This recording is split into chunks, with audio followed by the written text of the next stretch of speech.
what kind of marketing should I do? So I'm really glad that we selected this topic this month because marketing is important if you want to attract the type of patients that you're looking for. So, my theory is that there is this whole online healthcare revolution. And what I mean by that is people can look up things on their own, and they do it constantly. Sometimes I've seen patients who will get out their phone and challenge the dentist or the hygienist right when they're in the chair. A doctor will say that they need something, and they'll say, well, let me just look that up and see if I really do. I'm going to ask Oprah, or I'll call the doctors, or, somebody like that. So the good thing about the online healthcare revolution is that people can do a lot of research. And I'm going to talk to you about how we could take advantage of the research that they're doing. The bad thing is that all this research makes people think they know more than you do. And so it does challenge our communication, and we talk about that in a lot of our other courses. How do you talk to somebody who thinks they know more than you do? But today, what we're going to talk about is how you can work with the researchers that are out there who are already doing their own research to find a dentist who can help them. So how I want to start with this is that, when I started thinking about who is on the internet, there are some reports that are out there, and I saved you all the trouble of doing this research and reading it. But I went to take a look to see who's out there on the internet and what is it that they're doing. So I found a report through the Pew Research Foundation, and what this report said was that 78% of men and women are on the internet, and so this is a huge number, and it'll probably continue to grow. The issue for us is that, if you ask me, everybody's on the internet, and the only people who might not be on the internet are probably either in a mental institution or possibly in prison. And recently I heard that prisoners get the internet, so they might be on the internet as well. But what's interesting for all of us is that 74% of people who are between the ages of 50 to 64 years old are on the internet. So if you're looking to attract patients who are looking for more comprehensive care, we know in dentistry, those 50 to 64-year-olds is kind of the sweet spot for us, because they're to a point in their lives where they might have more discretionary income. And unfortunately, if they've been putting off their dentistry, they're really feeling the effects of it right now. But it doesn't surprise me that 74% of that age group is on the internet. So it's fantastic.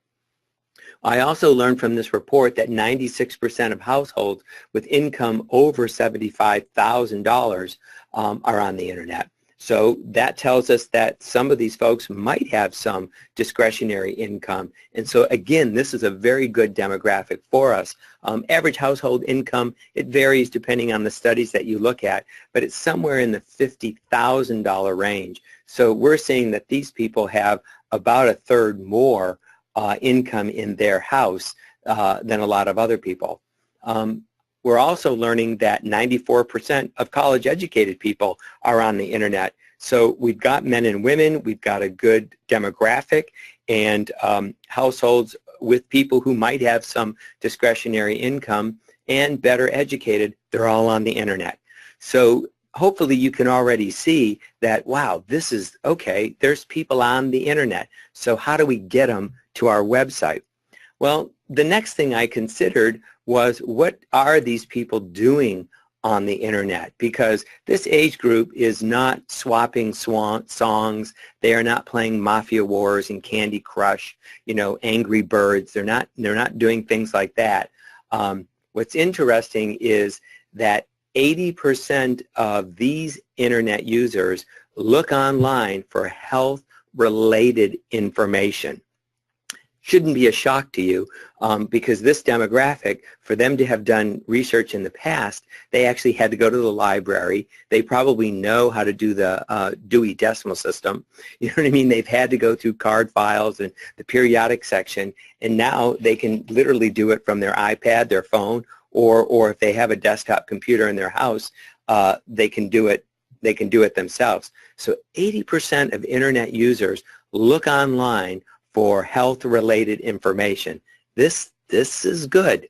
66% look online about a specific disease or medical problem. This is really good for us. So again, they're actually not shopping, and they may be doing some of that, but really what they're doing is looking for help.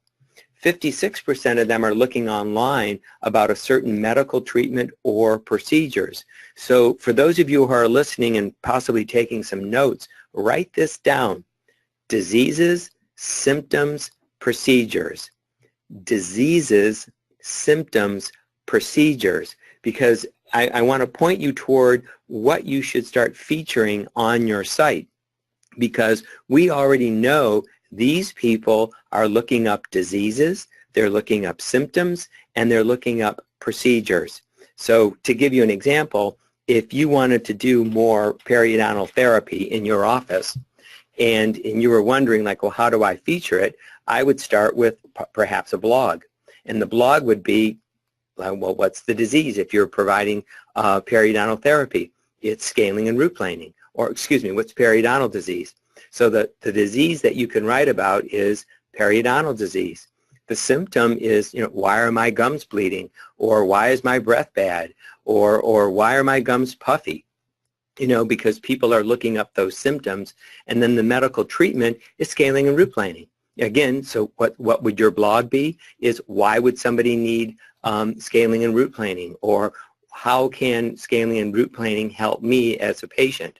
Or does scaling and root planing cure or help periodontal disease? If I'm making any sense, if you're writing about the disease, the symptom, and the treatment for any of the procedures that you want to do, whether it be more orthodontic treatment, if it's more veneers, if it's more implants, whatever it is, think about what disease does it help, what symptoms would the patient be experiencing, and then what would the treatment be. And so now, even just for trying to do periodontal therapy, I just named off about 5 or 6 blogs right there that people are already searching for this information.